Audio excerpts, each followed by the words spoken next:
Hello, it is Monday, August 31st in the evening. Sorry I've not been able to get a chance to do these videos. I got this job with the census and then my interpretation job are happening simultaneously, and they're both basically pretty much full-time jobs. So all of a sudden I went from, I was complaining before, no work to I'm working 12-hour days. So I have been exceedingly busy. Last Monday night, I'm trying to do videos Mondays and Fridays. Last Monday night, I didn't get home till very late at night because they had an emergency CPS case as an interpreter that escalated to getting the police involved. Child being basically held hostage. It became a really horrendous situation, and because of my language skills and my people skills and my ability to communicate, and CPS workers and the police know I have this ability that I don't have the official training on it, but for whatever reasons, certain people just want to talk to me, and they asked for my help, and they said, what can you do? And I kind of put on my negotiation skills, empathy skills,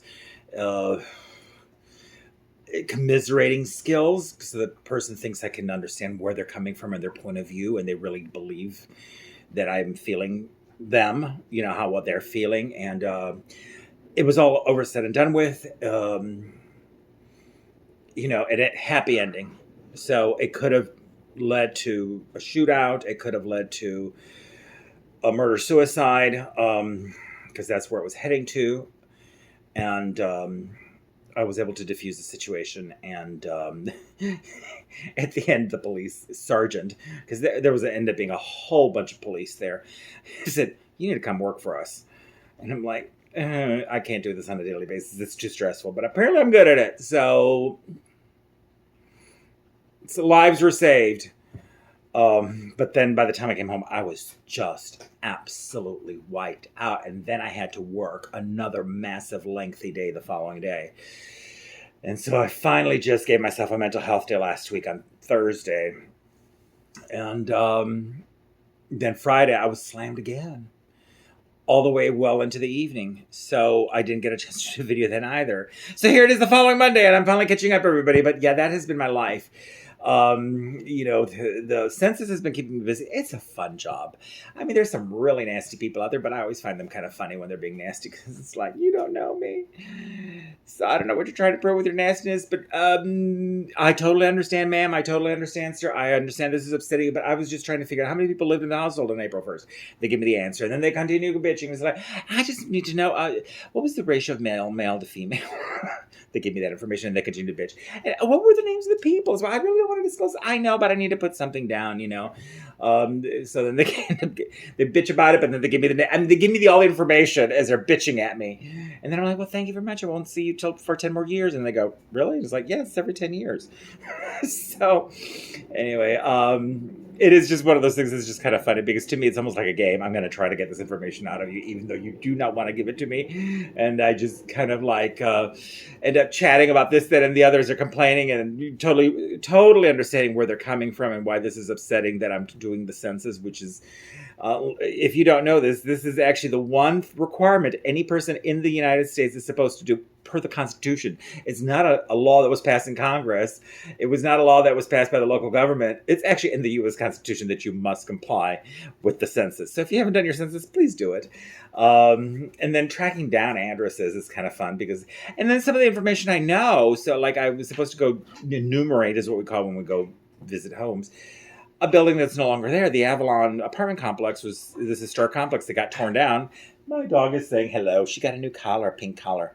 Got torn down, and it was all the addresses in the apartment complex showed up there. And it's now a big parking lot for a Verizon store. So I had to sit there for like 45 minutes and input each and every address, because I have to respond to every address that is no longer in existence, why it was no longer in existence. And I wish, even though I was trying to copy paste just to get through all the screens, it took a while. But, trying to search out where this address is sometimes is, because not all addresses are very well posted on the street. So you have to figure it out. Sometimes it's a rear unit, so you have to traipse around to the back of a house. And as a federal employee, I'm allowed to do that. So, because I have to determine the location of addresses to confirm their existence many times. Anyway, it's a lot of fun. On the personal note, I did a play back in January, February, Seeing Stars in Dixie, and I played a small role in it. Role of Gleese, this Southern gentleman in the 1950s that is closeted, and it gets exposed during the play. And it's not a very big role, but the play really is about another character. But the way I always see plays, whatever role I'm playing, that I'm the main character, even though I'm one of the smaller parts. Well, I won an acting award, the Dooley Award from Runway Theater for my performance as Gleese, and I was not expecting that. I didn't even know I was nominated. So I came home Saturday night to an email congratulating me with a copy of so I can print out the certificate of showing me that I won. It was kind of a nice surprise, and it kind of validates what I do. So, because I don't act as much anymore, so whenever I get on stage, it's kind of nice, and I prefer directing and playwriting.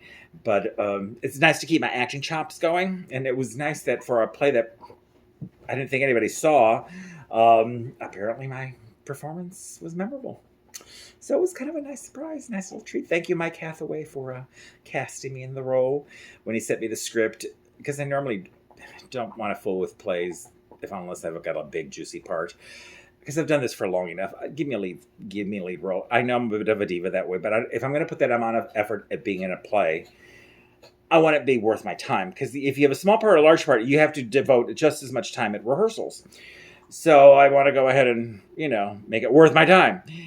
But this role was really well written. And even though it's a small role, it was just like, ooh, I know I could act the hell out of it. And when Mike Hathaway, my friend who was directing it, sent me the script, I was like, I don't know if I want to do a play for a small part. He said, just read the script. And I did. And I was like, this is what you said to me, because you knew I could act the hell out of the role. So it was nice validation. That is pretty much almost all my news. The dog and one thing I'm doing that's really fun. There is the Challenge website. There's a app called the Challenge, basically, and it's, since I walk and exercise so much now, I thought, well, I might as well do it, because what they do is what you do is you sign up for Challenge, and it's like different walking paths all over the globe. So like there's the one I'm doing currently is the Camino de Santiago de Compostela, which is a pilgrimage that goes from basically Aquitaine, France, all the way to the Church of Santiago de Compostela. The pilgrims have been walking for centuries, and it's 480.9 miles. But they also have like the Inca Trail. They also have like Route 66. They have the Appalachian Trail. There's different trails all over the globe. Hadrian's Wall in England. And you sign up for it, and what they do is, as you're exercising in your home city, I'm in Dallas, it keeps track of how many miles I have been exercising or walking, basically, and it applies it to that pathway or route or trail. So I am walking. I've actually crossed from France into Spain now, and it keeps track, and then you can pull up your GPS as to where you are on that part of the globe, even though you're here in Dallas. And they give you information about the different locations that you're passing through. You can see yourself on Google Maps exactly where you are and where, So last night I spent the night in a hamlet in Spain. The other few nights I've had to camp out in the countryside. It's just kind of a fun thing to keep track. And I'm going to be doing the exercise anyway. And if you complete it, they give you a medallion and a t-shirt. So I signed up for the challenge. I said I would complete this trail, because you also have to let them know by when you'll complete the trail based on what you think you can do. So I put it on December 31st of this year. I shall have completed the 480.9 miles to get to Santiago de Compostela.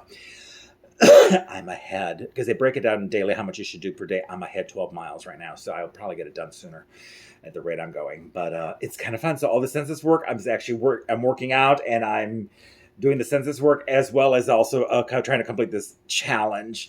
So after this, I want to do the Inca Trail, because I'd like to see the scenery as I'm going, because you can look at the scenery on your phone as you're walking. Anyway, it's just a really cool app, and I'm having lots of fun. So anyway, that's all my news. I'm going to let you guys go. Have a wonderful day. COVID numbers in Dallas, we have actually dropped. It is, we had plateaued for a while, and then it shot up, and then it has been dropping. We're averaging about in the 200 range per day, which is better than 1,500 per day. And the other day we dropped into the like 89 people. So enough people in Dallas County are doing the right thing, and so we are behind the apex. Let's keep it the way. So keep wearing those masks. I'm wearing my mask everywhere I go, even in 105-degree weather. I'm wearing a mask as I'm walking doing the census. So if I can do it I actually worked overtime on Saturday. I did 10 and a half hours of census work outdoors. And I'm getting a little tan because of it. But if I can work for 10 and a half hours in 105-degree weather, you can too. So wear your mask. And if you haven't answered your census, answer your census. All right. Bye. My dog says hello. Hi, Trinity. Want to say hi to the screen? I'm right over there. Okay. Bye. Bye.